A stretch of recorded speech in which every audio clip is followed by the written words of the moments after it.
नमस्ते बच्चों, आपकी हिंदी सुलभ भारती कक्षा 7वीं की बुक निकालिए जिसमें हमारी 5वीं कविता चालू है बंदर का धंधा, जिसके कवि है नरेंद्र गोयल।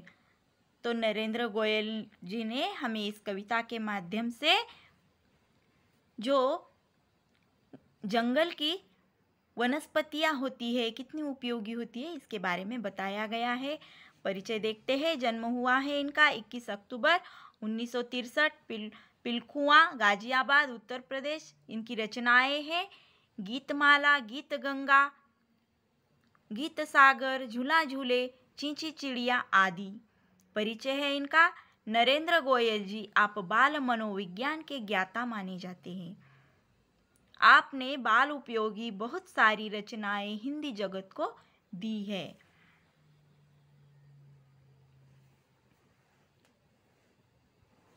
प्रस्तुत कविता में कवि ने वनौषधियों द्वारा होने वाले पारंपरिक उपचारों, उसके प्रभावों पर हास्य के माध्यम से प्रकाश डाला है। तो चलते हैं कविता की ओर।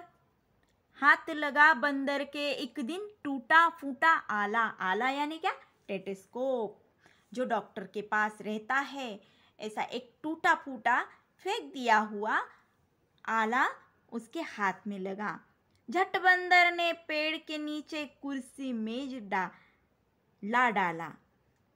झट बंदर ने क्या किया? आला हाथ लगने के बाद पेड़ के नीचे कुर्सी और मेज लगा दी। एक कुर्सी और एक टेबल वहां पर डाल दिया। भालू आकर बोला मुझको खांसी और जुकाम। भालू आया वहां पर और बोला मुझे कि नहीं खांसी जुकाम हुआ है। खांसी यानी कि खांसना। बंदर बोला तुलसी पत्ते पीपल की जड़। तुलसी के पत्ते पीपल की जड़ थाम पानी में तुम इन्हें उबालो, सुबह शाम को लेना। खांसी जब छूमंतर हो जाए फीस तभी तुम देना। देखो बंदर क्या बोला कि तुम क्या करो, तुलसी के पत्ते पीपल की जड़ इनको क्या करो, पानी में उबालो और सुबह शाम इनको पियो। इसके बाद आपकी खांसी जुकाम छूमंतर हो जाएगा। छूमंतर होना यानी चले जाना। चले जाएगा तब तुम मुझे आकर फीस दे देना। उतने में क्या हुआ, बिल्ली वहां पर आई। बिल्ली बोली मुझको आया 104 बुखार। मैं शिकार पर कैसे जाऊं, जल्दी से इसे उतार। देखो बिल्ली वहां पर आई और बंदर को बोली कि मुझे कि नहीं 104 बुखार है।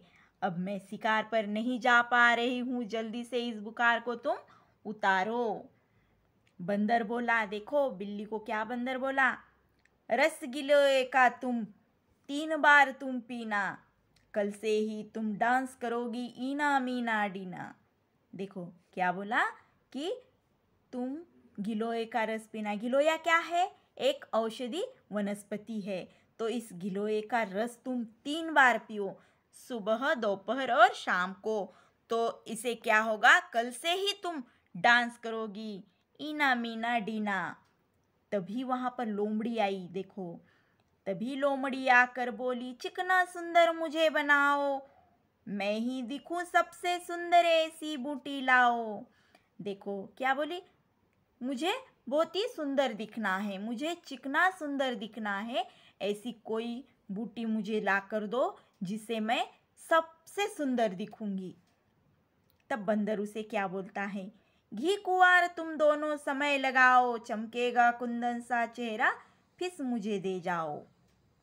बंदर उसे बोला कि तुम क्या करो, घी कुंवार एक प्रकार की बूटी है यह, तो ये बूटी तुम दोनों समय लगाओ, सुबह में और शाम में यह बूटी अपने चेहरे को लगाओ तो क्या होगा, तुम्हारा चेहरा कुंदन सा चमकेगा।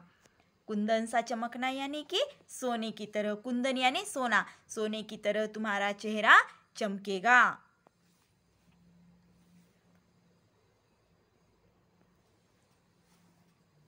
और मेरी फीस मुझे देकर अब भी जाओ। चल निकला बंदर का धंधा, अब वह मौज मनाता, अच्छी अच्छी जड़ी बूटियां जंगल से वह लाता। ऐसा ही बंदर का धंधा चल पड़ा था और वह इस धंधे में माहिर हो गया था। जंगल से ऐसी जड़ी बूटियां लाता था और उसके पास जो पेशेंट आते थे जंगल के प्राणी, उनको वह देता था। तो इस तरह से हास्यात्मक यह कविता है। इस कविता में वनस्पति के बारे में महत्व बताया है। तो आपको यह कविता समझ में आई है। अगर कुछ इसमें दिक्कत आपको आती है, कुछ समझ में नहीं आता, तो आप मुझे पूछ सकते हो। इसके शब्दार्थ मैंने आपको लिख कर दिए थे। अगर किसी को कुछ नहीं समझा तो मुझे पूछ सकते हो। यह कविता आपको फिर से एक बार सुंदर अक्षर में अपनी कॉपी में लिखनी है। ठीक है।